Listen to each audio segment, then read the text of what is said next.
Hello and welcome back to this quick run of SRB2. Right now we're in the final stretch. We have a race against Supersonic, and wow, that was a good start. Not Supersonic, sorry, Metasonic.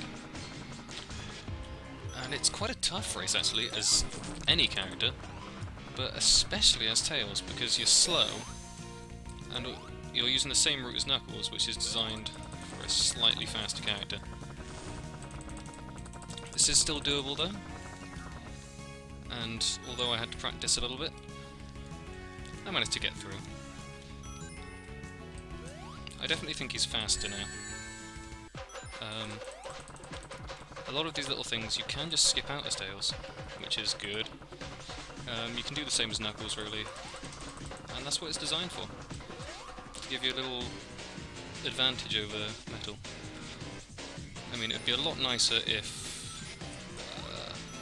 I think I'd prefer it if it was just a standard race instead of this crazy obstacle ship.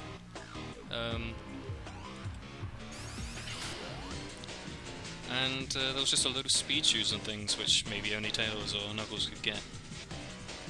So you could race it just like Sonic would, but you don't have the... Yeah, Sonic wouldn't be able to just overpowered speed it.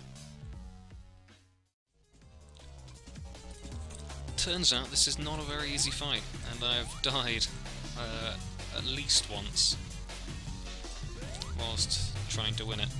Which meant I, well, died as in lost all of my lives altogether, which meant I had to redo the race and the egg rock zones previously.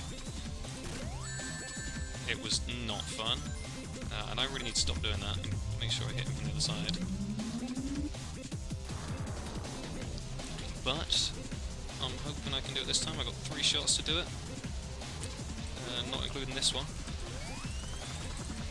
And I think that's going to be my tactic from now on. Just dash at him and then hopefully fly back round in time.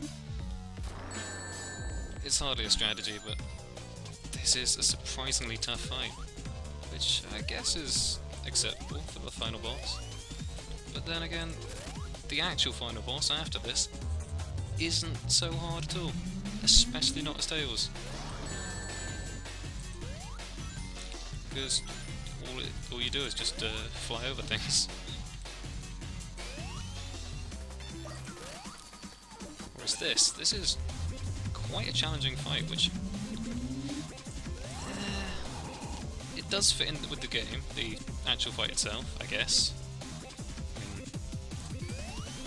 I haven't watched the intro for a while, but I'm sure the intro does mention Metal, or there is a reason for him at least.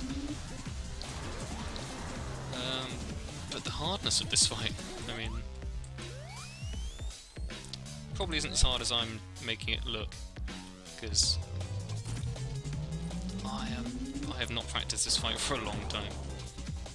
Mainly because it means getting all the way to the end, and I don't think there's a way to skip just to this. I usually have a lot of trouble with the race to get here, but I have managed to do that several times now, perfectly, so maybe I'm getting better at that at last.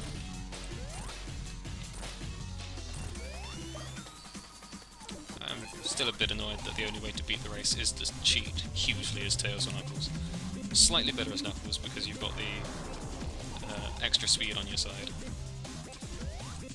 and if something gets in your way you can just climb over it, as opposed to having to line up flight and things.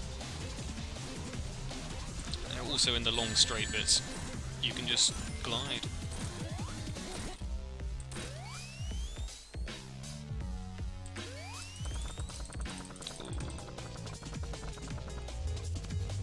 Hail Tails and his magical flying ability.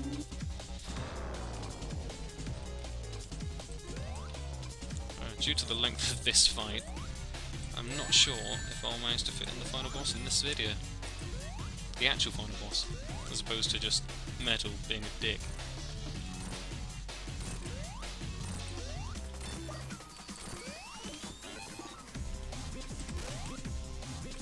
Ooh, close save there. We should be on the last hit now. Pretty sure it's 3 hits once he starts smoking. Starts his weird dash attack, started smoking. Actually, maybe since he started smoking. yeah, so it's hope I can survive and land another hit, and then we might be on to the next boss. Either that, or it's back to the square one on this boss again.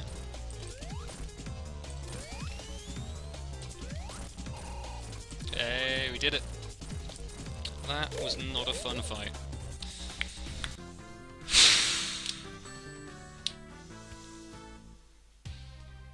And now, we're on to the true final boss, Egg Rock Core Zone. This is it's an interesting fight actually. You just have to get him into the lava, his shield goes down, he blasts you for a bit, let's collect those rings, and I'm not sure what's up with his voice in this one. Oh god, that was a lot stronger than I was expecting. That's the main danger in this fight. All you really got to watch out for is being blasted off the edge. Yeah, so as I was saying, you get him under one of these things, he'll walk slowly towards you, and then if he gets hit by the lava, his shield will come down. That is the only problem. You don't see that very well through the lava. And yeah, his attacks will usually hit. That might just be because I'm terrible at dodging them. Might just be because they're very good attacks. I imagine it's a combination of both. Because he is the actual final boss.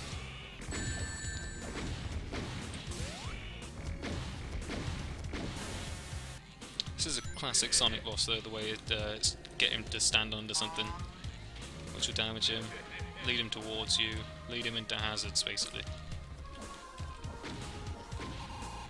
As opposed to the metal boss, which is a bit more.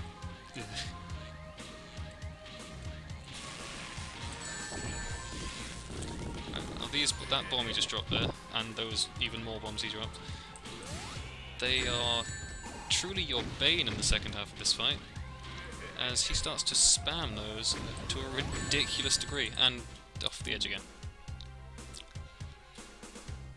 This isn't well, it's easier than metal, it's also a lot shorter, but it's still not a ridiculously easy battle. Unlike, say, the first few were. And the lack of rings in this battle really start to grate on you in the second half. This is one of the ones where you really want to be getting some momentum before you hit the boss, so he bounces you a decent way back, so you stand a chance at avoiding his attacks. So whenever his electrical shield is up, you can't hit him, basically. But there are sections where it will start to glow a bit, and then it is fine to hit him. And I can't actually see a thing right now.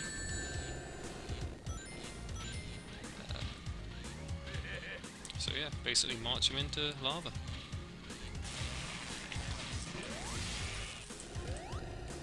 And then get the hell away. In the second half of this fight, he will destroy those barriers and start spamming his bomb attack. Which means less flames, well, it doesn't mean less flames, it means less flamethrower, and less of the missiles which he fires really fast. There we go, there's the... Now we're in the second half. He moves a lot faster and covers it. Ah yeah.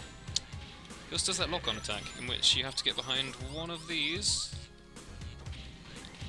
quite quickly, otherwise you're done for.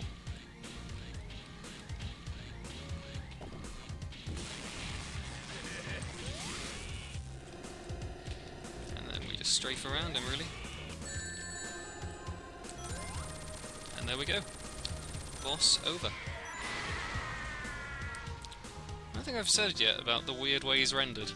He's rendered in strange 3D, as opposed to every other enemy and thing which is rendered in 2D. But that was a surprisingly intense fight.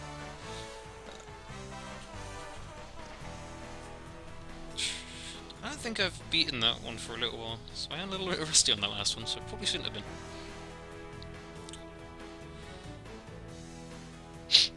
This is the team that made this quite impressively large game, and just a very good game as well. It really felt like a solid game. It didn't feel like a fan game.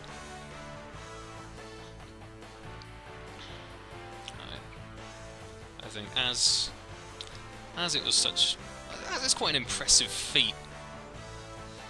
I'll go through the credits and give these guys what they're due. Definitely go and check out the website if you're interested at all. It is quite a simple website, but definitely give SLB2 a whirl. Even though I played it fairly crappily, it's definitely worth a shot. Even if you're not too into it.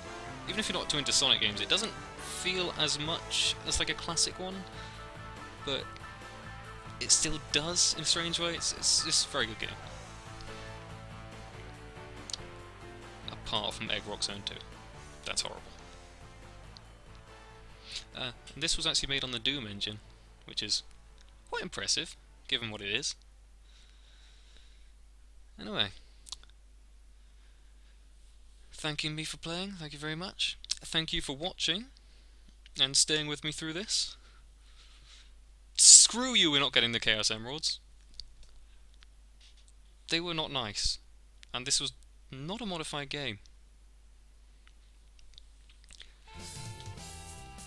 The only reason it's telling me that is because I may have been messing around with a couple of mods earlier and I used the same save file, which I shouldn't have done.